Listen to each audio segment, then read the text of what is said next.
Welcome back to Power 5 Picks brought to you by Better in Green. We are covering every single bowl game this college football postseason, and this brings us to another one today. We have the Birmingham Bowl in Birmingham, Alabama. That was very difficult to find out. It is between Georgia Tech and Vanderbilt. Georgia Tech is a 3-point favorite. Over under is 50.5.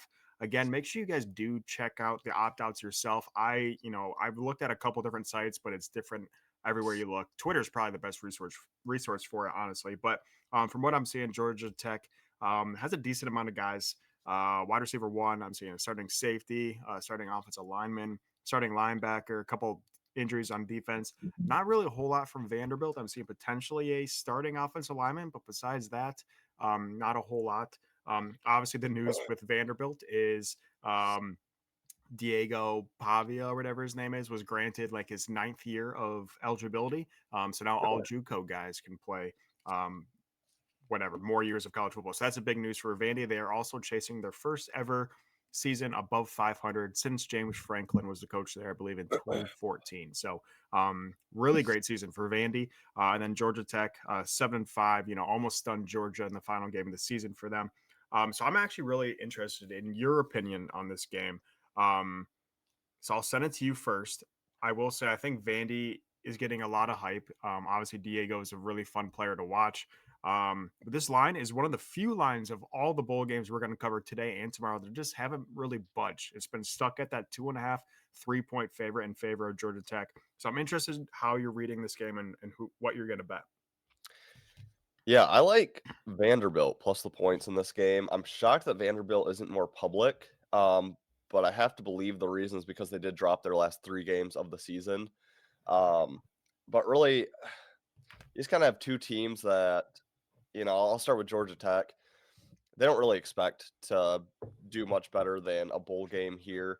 Um, and they really kind of struggled when they stepped up to play stronger opponents outside of Miami, but Miami was kind of that ticking time bomb, just waiting to catch a loss there. And Georgia Tech, I think, was just in a good spot in that game to end up beating them. But you and we've been kind of down on Miami since before the season even started.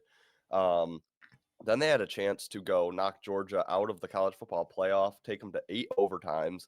Some questionable officiating in the overtime periods, end up losing that game 44-42. And I just feel like they, put so much effort into that game and maybe cared more about knocking Georgia out of the playoff than they do about Vanderbilt here. Meanwhile, Vanderbilt, we all know, upset Alabama when Bama was the 1 seed way back in October, and really put together a pretty good year. Like you said, haven't had a winning season since uh, 10 years ago plus. Um, they did drop 4 of their last 5 games on the season, so they have kind of regressed since beating Alabama. They beat Kentucky. They hung close with Texas, losing by just 3 points. But I really just think Vanderbilt has more to play for here. I think, like I said, Georgia Tech was probably putting most of their effort into that Georgia game, where Vanderbilt, I think, is, really playing to have that winning season and kind of show that they're not the bottom feeder of the SEC like what we're used to. So I'm going to try the points here on Vanderbilt. I'm shocked they're not more of the public team here.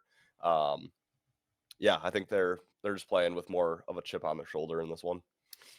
Yeah, this one's a tough one for me because I do think Vandy is gonna. I thought they were gonna be very public, but maybe people are looking at Georgia Tech and seeing that what was it, 8 overtime loss to Georgia. Maybe that was the deciding factor, or Miami, or I'm not sure.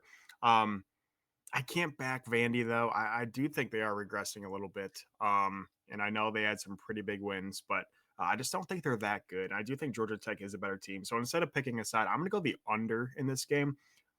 It's one of the few bowl games we're going to talk about. Both teams have their starting quarterbacks, majority of their skill guys. I know Georgia Tech has a couple guys opting out, but Vandy is pretty much a full roster. It just seems like people are going to be easy to take the over here. I think it's going to be a super low scoring game. Vandy is a very run heavy team, as is Georgia Tech. So I think they're going to drain the clock. As long as you can eliminate explosive big runs, which I hope Vandy can do. I'm a little worried about them stopping Georgia Tech's rush defense or rush offense. But yeah, I'm going to take a shot at the under. It seems like it's a little public. Seems like the money is going on the under as well. The over's a little public. Sorry, money is coming in on the under. So I'm gonna take a shot there. And again, I do like to get a little creative for these bowl games. So hopefully, between me and Ethan's opinion, there you got everything you need to know about the Birmingham Bowl played today at 3:30. We do have 3 other college football bowl games today, as well as many more tomorrow. So make sure you do check out our page at Better in Green, where we cover every single bowl game this postseason. Make sure you do like, subscribe, and follow. We really appreciate it. Until then, guys, we'll see you in the next episode. You better start listening to the Better in Green podcast. You will not regret it. Trust me, trust me, trust me. And hey, I'm Dean Blandino. Welcome, welcome, welcome to Better in Green, eh? To Better in Green, eh? To Better in Green, eh? Listening and cash out, that's what it's all about. Come on, let's make cash now. We always on spot and we cover all spot from the bottom to the top, hey. Shout out to Ethan, shout out to Wyatt, shout out to Ben. Welcome, welcome to our podcast, Better in Green.